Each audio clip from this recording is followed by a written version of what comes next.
جبکہ اہل بیت سے منقول ہے ان دین اللہ لا یصاب بالعقول ان السنہ اذا قیست محق الدین، تو یہ اس کی عدم حجیت کے بارے میں جو روایات وغیرہ منقول ہیں۔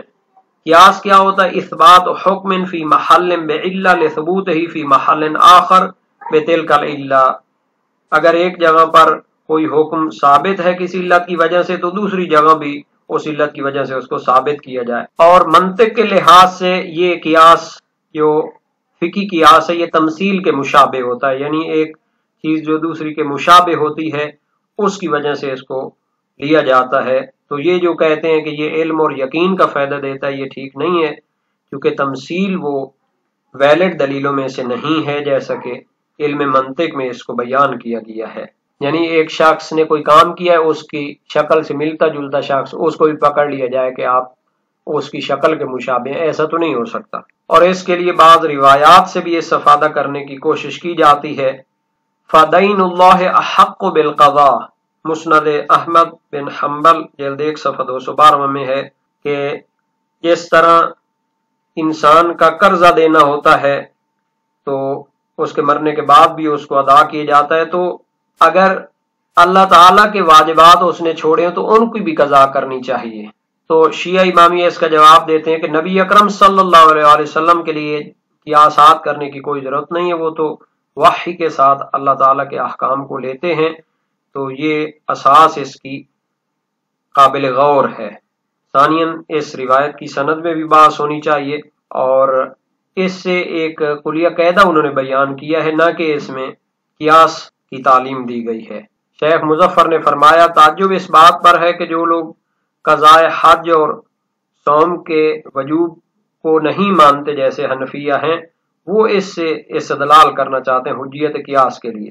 اس طرح اجماع یا اتفاق کے ذریعے سے استدلال کرنا بھی ثابت نہیں ہے، چونکہ ایسا کوئی اجماع یا اتفاق علماء نہیں پایا جاتا، اس کے بارے میں کافی بحث اور اختلاف رائے موجود ہے۔ باقی رہ گیا ہمارے فقہا اور اصولیوں میں سے جیسے علامہ ہلی ہیں، وہ قیاس کو حجت نہ سمجھتے ہوئے لیکن منصوص العلہ اور قیاس الاولویہ کو قرار دیتے ہیں کہ وہ حجت ہو سکتا ہے۔ حدائق ناظرہ جلد 1 صفحہ 63 مقدمہ 7 میں ہے۔ تو منصوص العلہ سے مراد یہ ہوتا ہے کہ جیسے کہا گیا ہے کہ شرب خمر شراب خوری حرام ہے لأنہ مسکر، چونکہ وہ نشہ آور ہے، تو نبیذ بھی اس بنیاد پر حرام ہو سکتی ہے چونکہ اس میں وہ علت جو منصوص ہے روایات میں آئی ہے وہ موجود ہے۔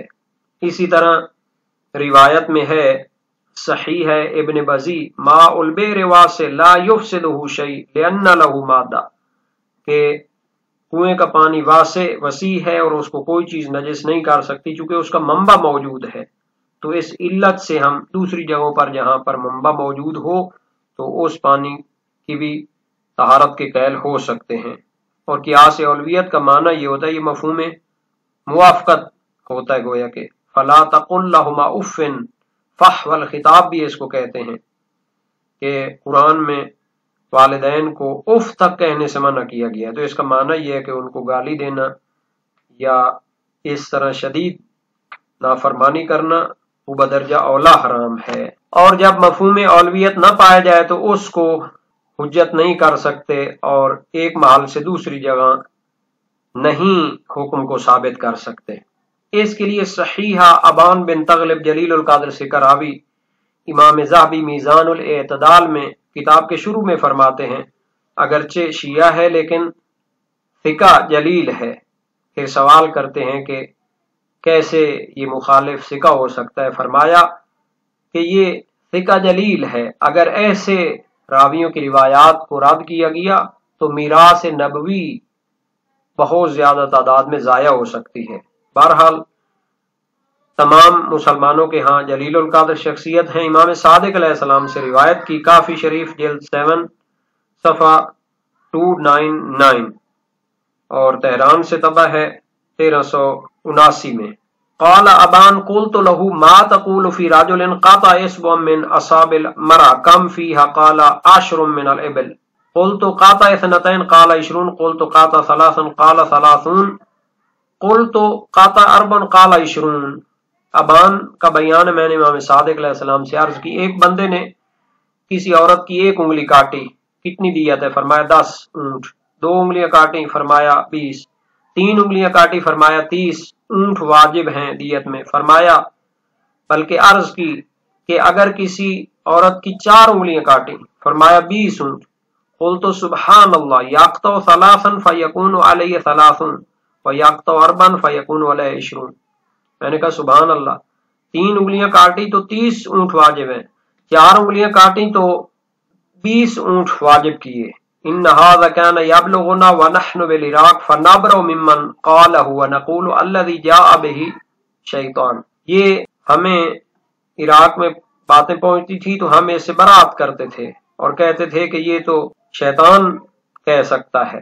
قال مہلا یا ابان، فرمایا اے ابان خاموش ہو جاؤ، هذا حکم رسول اللہ، ان المرأة عاقل الرجل الى ثلث الدیہ فاذا بلغت الثلث رجعت للنصف یا ابان انک اخذتنی بالقیاس والسنہ اذا قیست محق الدین۔ یہ نبی اکرم صلی اللہ علیہ وآلہ وسلم کا حکم ہے، اور عورت جو ہوتی ہے وہ مرد کے دیت کے ساتھ ثلث تک جاتی ہے، جب ثلث تک پہنچ جائے تو پھر نصف کی طرف لوٹ جاتی ہے۔ اے ابان تو نے مجھے قیاس کے ذریعے اخذ کیا ہے، جبکہ سنت کو جب قیاس کیا جائے تو دین نابود ہو جاتا ہے۔